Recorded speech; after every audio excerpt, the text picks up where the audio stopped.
With the influx of Diablo 2 players thanks to the release of Resurrected and the return of a lot of early players seeking a bit of nostalgia, a quick touch-up on some of the most useful tips for new players is appropriate.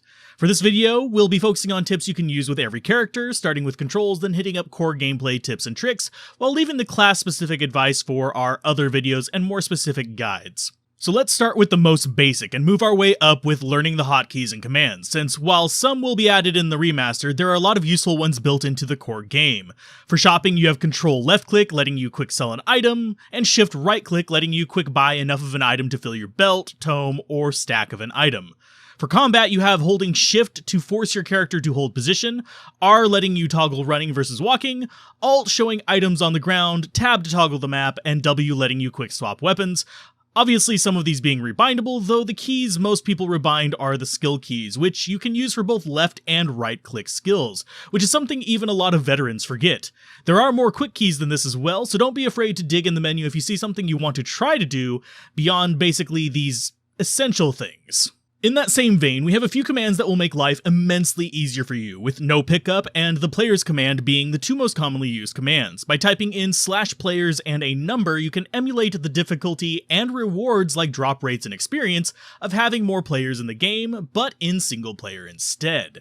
And with no pickup, which is /no pickup, all one word, you can make it so that items won't interfere with your movement, since you won't be able to click on them and pick them up without holding down Alt first. The last little control trick is one more useful for classes that spam ranged attacks, and that is using Alt plus Shift while fighting, to fire ranged attacks, while preventing your character from locking onto a specific enemy. This basically gives you more tight control over your aim, and is essentially really useful for the Blade Fury assassin, since it lets her fire continuously without having to worry about her wind-up time, since they won't accidentally be targeting an enemy and have it end. And it's also really useful for piercing attacks like Bone Spear or pretty much any Amazon ranged attack. Now on to more gameplay-oriented tips. First up, skills and stats. With your skills, you have 30 options per character, some with prerequisites, some with synergies, and some with none of the above, and they're spread across 3 trees, 10 per tree. With skills, for a new player, whether you're following a build guide or not, the recommendation is going to be to choose a skill to theme your build around and focus on it, as skipping around between too many skills will just result in having a lot of underpowered skills and frustration because you won't be able to really deal with things in higher difficulties, with the exception of certain martial classes. There are a few exceptions like Zeal or Lycanthropy that you'll find in class-specific build guides, but you'll generally want this to be a higher level skill, and use your early levels to focus on a synergy that supports it. For example, if you want to go Bone Spear, you'll want to build up Teeth and Bone Wall while you're trying to get up to it, since they boost its damage. This will give you a more easy path through the game. It is worth noting that you can only invest 20 skill points at most into any singular skill, so you can choose more than one, it's just you really have to kind of decide how you're going to split it up. And you can actually use items to push them higher than 20, but only those base 20 points, or the actual physical points you put into it, count towards most proper synergies. As far as stats, the general advice for most new players is going to be put into strength and dexterity just enough to equip items that you want to use, and then the rest into vitality, obviously spreading it between these as you're leveling up so you're not just dumping into strength at the first few levels and then dumping into vitality later. That's more of an advanced strategy that you really have to know how the game runs to kind of take advantage of, because as a new player, you're going to be taking a lot more damage. You may also rarely invest a little bit into energy, but you usually won't need too much, even on a caster, thanks to mana potions being readily available. Obviously, guide-specific advice can override this. If you're looking at, say, a max block or glass cannon build, those will actually invest a bit more into dexterity or strength, respectively. But it is still just generally good advice, especially if you're not following a guide. Just get enough strength for the gear kind of where you're at, and dexterity to equip whatever weapon you need. And don't worry if you've screwed these up at some point, or if you're like finding this way down the line, you do get a free skill reset in each difficulty through the Den of Evil quest in the first act, and usually it's fairly easy to get at least the normal and nightmare ones done. The hell one can be a little bit more difficult for new players. And also, If you can actually beat Hell difficulty with any of your characters, you can usually use that character to farm items called essences from the bosses to craft additional character reset items, but you do have to be able to beat Hell Mephisto, Diablo, Baal, and then either Andariel or Duriel.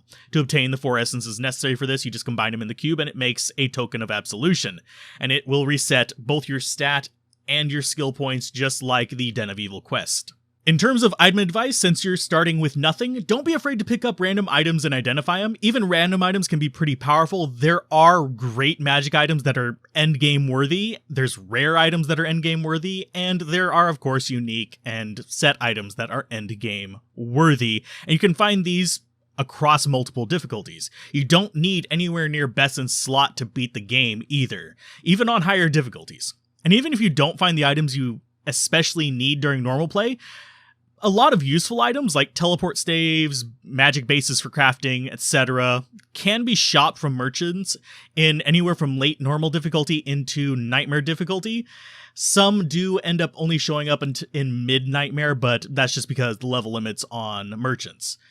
And around the time you get to nightmare difficulty, you should have the resources also to make some of the basic or even the actual semi-strong rune words and crafted items with things like leaf, stealth, and spirit in the rune word category, and blood and caster items in the crafted category, which you can find guides for here as well as all over the internet.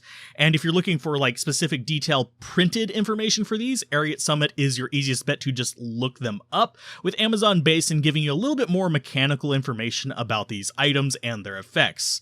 There's also a few rune words and crafting guides on other channels. If you're interested, I can recommend a few, or I can just point you at the ones here. If you are looking for them and can't seem to find them, ask in the comments and I will point you towards multiples.